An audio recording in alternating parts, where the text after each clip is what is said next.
Namaste, Jai Bharat. Pakistan is a state which confuses a lot because you do not know what's happening in Pakistan and you do not know who is what in Pakistan and you do not know who is accountable, who can be talked to as a genuine Pakistani. All these things are very confusing. You really do not know. Everyone possibly would claim authority.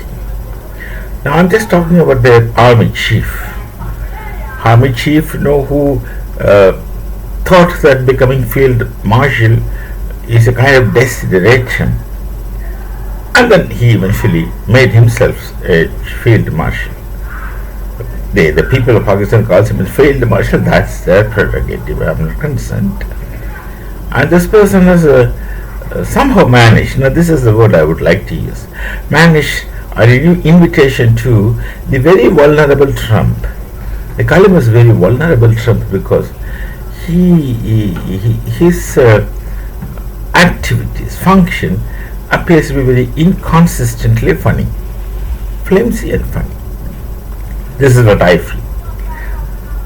He certainly gets into impulsions and becomes very impulsive and makes such statements.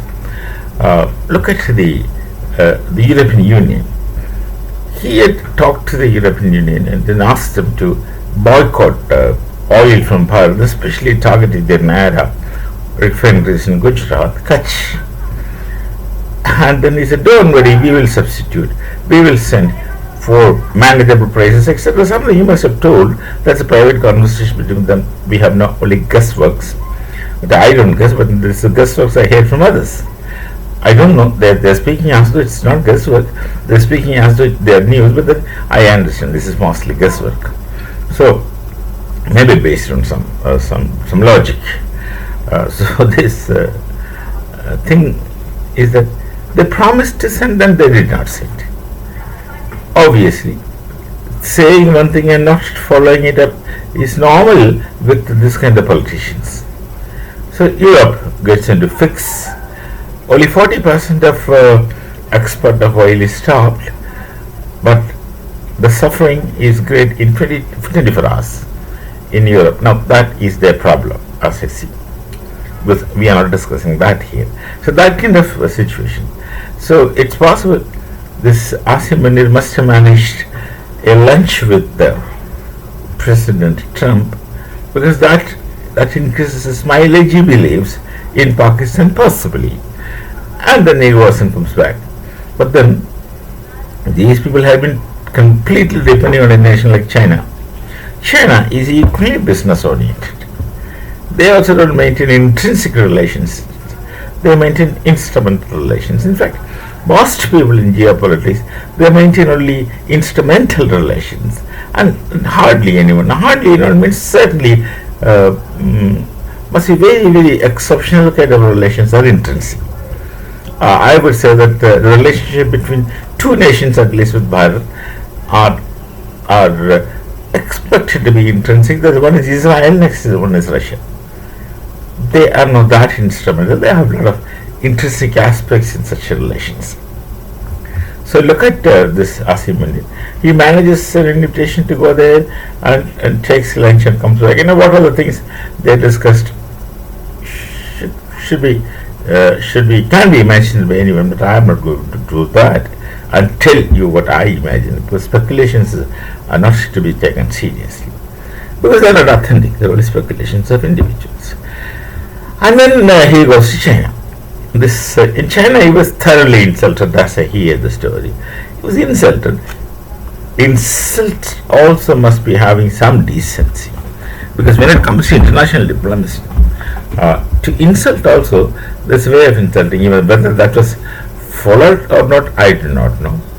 The insult was centering around the phenomenon that he is a field marshal who is supposed to be the supreme military authority in a nation, and he was accused or held responsible for the death of many Chinese, including experts, artisans, skilled workers, maybe some engineers also, one day, they had a lot of collaborations in working, and this people were killed. Many of them, I don't know the exact number, but quite a few of them are killed in Pakistan, and the Pakistan army in person is sitting in front of the Chinese authority. They will say, and they said, this one can't have a reply. What happened in Pakistan is that Pakistan is in turmoil, and they don't care. That's the point. Pakistan has got internal contradictions, and they hardly can control it, and of course want to control it also. Everyone is so self-oriented and self-interested. They're self-seeking, so they only bother about their own future. Other things they really don't care. What happens to people, what happens to society, what happens to the nation. These people hardly bother accepting the kind of statements and talks they make. The Balochs are struggling, so the Balochs are attacking, and the Balochs are attacking anyone who goes into their nation as they consider as sovereign, which of course is occupied by Pakistan. And the Chinese, when they were attacked obviously by Balochs, and that attack could not be stopped by the Pakistan army, and in person Pakistan army sitting in front of China, and you can just imagine what are the things they must have told Munir. That's one reason. Another reason is that he is the one who went yesterday for lunch with someone whom China don't like, and China don't like, no one likes US because they are not trustworthy. But then they say China who are not trustworthy. So they two of a kind, with variations of their own. That also they didn't like. Anyway, this man got completely insulted. I don't know what he went for. He must have went and beseeched for apology, and must have pledged complete obedience. They'll do that. They'll do that because the self-respect aspect is missing. Absolutely missing. At least I can't read kind of a self-respect in any of the Pakistan activities which we have been seeing for quite recent times. So he goes and surrenders and speaks. There is a dearth of talks from Pakistan. They speak. That's what we call them as Lahoris. Lahori means too loud, saying anything without having nothing. They say anything without having anything. They have nothing, and they continue. They keep talking that this is done, that is done. We are this, all kinds of things, and there's actually nothing. These are all fantasies. Fantasies not out of sickness, but fantasies deliberately created for comfort on their fantasization, right? So this man got belittled, imagined, etc., and then makes no difference. That's the best part. Makes no difference.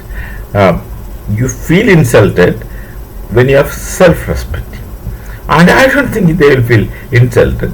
This attitude is, come what may, I want to get my work done. That is a typical Lahori attitude. I just want my things to be done. Whatever they say, let them say, who cares? They think, let them say anything to me. Doesn't matter. I want my objectives realized. Such attitude with such people, what can you do? Nothing really can be seriously done about such things. This man went there and got insulted, and then of course Pakistan sent another counterpart to use again for some kind of talk. All these people goes and talks and talks and talks. I need not but still I'm telling you, whereas you look at Bharat, we don't speak. Whatever things happen around us, we hardly speak. We hardly reply to many objectionable reactions from others. But we do things. We just keep doing our part, and then once we do things, only others realize. So the world now realizes part of the silently doing things. Where we need to improvise, we do. We go ahead, but never make loud noise about it. Anyway, this man unnecessarily goes and gets insulted. Actually, it's an insulted of an entire nation. But then, once an insult is not felt as an insult by the person who is subjected to insult, then what is insult? I do not know. This is a very interesting situation. Funny rather. Well, some people are like that. We shall meet again. Namaste. Jai Bharat. Jai Shri Ram.